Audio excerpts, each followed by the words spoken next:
Good evening. It is Lisa again.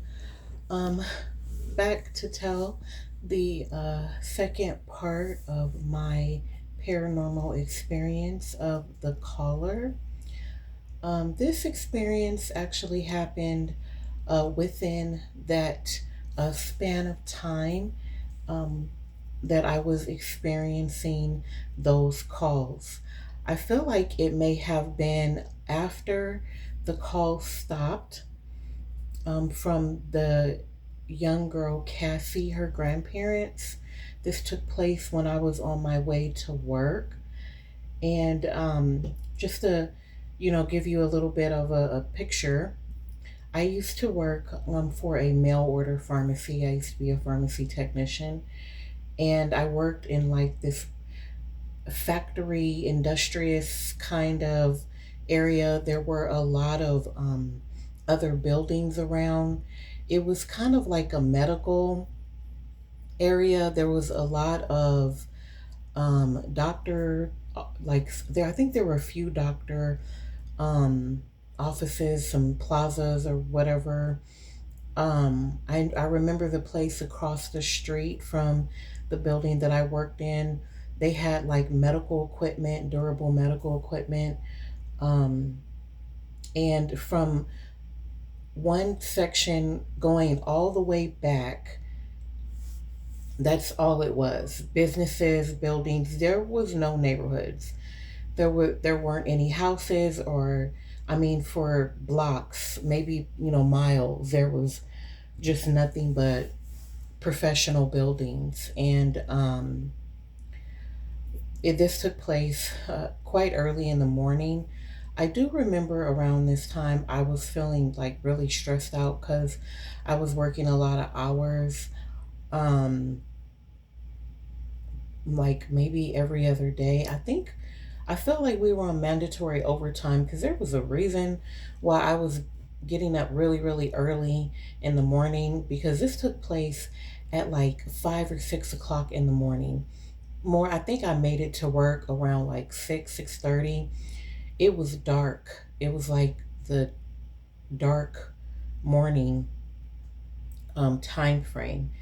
And I was walking into work, walking up the driveway. And I think I spoke in one of the other videos about, at one point in time, I would walk with my head down. I didn't look up. I would always look at the ground when I was walking. And I was kind of doing that. Really, I was, tired and just trying to get in and get the day over with. But I remember that there was a young girl walking towards me, but I remember that she startled me because normally you can feel someone's presence as they're approaching you, or you can at least hear someone. Even with my head down, I would have, felt her or seen her, but I didn't. So it was one minute my head was down, and the next minute it was like she was in front of me. And I stopped, and it was unusual. My daughter, I'm not. She calls it uncanny valley. I've been hearing that term every once in a while. I guess it's when something don't feel right or something looks is uncomfortable or feels off. But that's how I would describe her features, her face. There was something different about how she looked, even that early in the morning. First off, she was really young. I Around this time I was in my early 20s.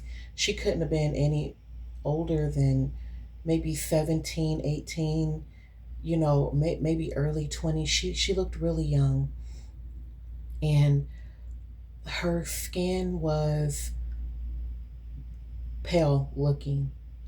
Even and I remember because her skin kind of it was dark outside and her skin was kind of standing out to me, and her eyes, they were large.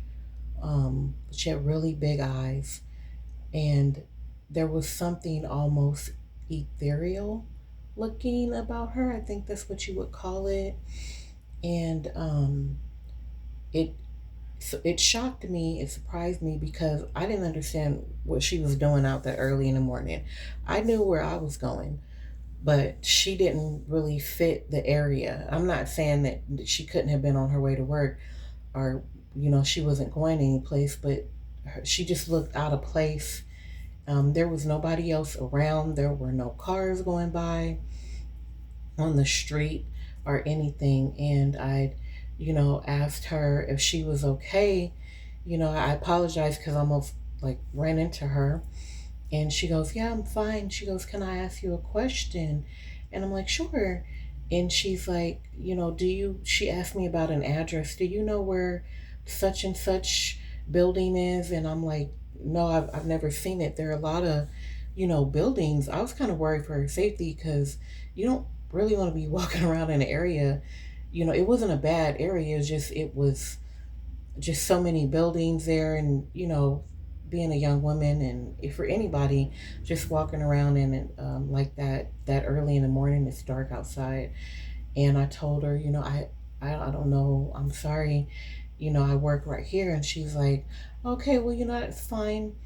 And she's like, "I'll find it." And I remember she wouldn't look me in the eyes. There was some reason, like I kept feeling like there was something wrong with her. And for some odd reason, I was trying to look her in the eyes, and she kept turning her face and turning her head. Um, and I thought, okay, well, maybe she's, just trying to, get on with her day too. And, we parted ways, and, she's like, "Well, I'll find it. Thank you." And she walks, past me.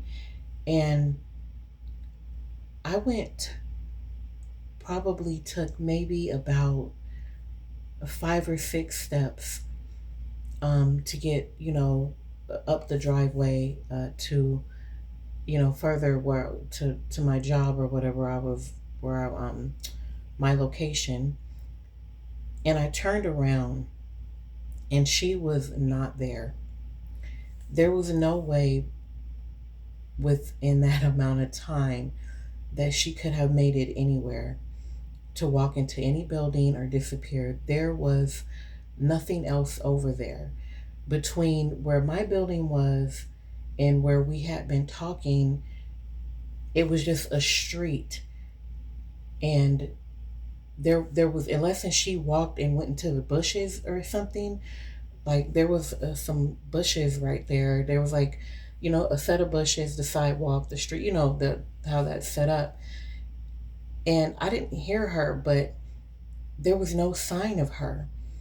Like I turned around just to check because I kept thinking in my mind, maybe I should help her find her building, because I really, I felt bad because she was walking out there, by herself. So was I, but I knew where I was going. I was going to work.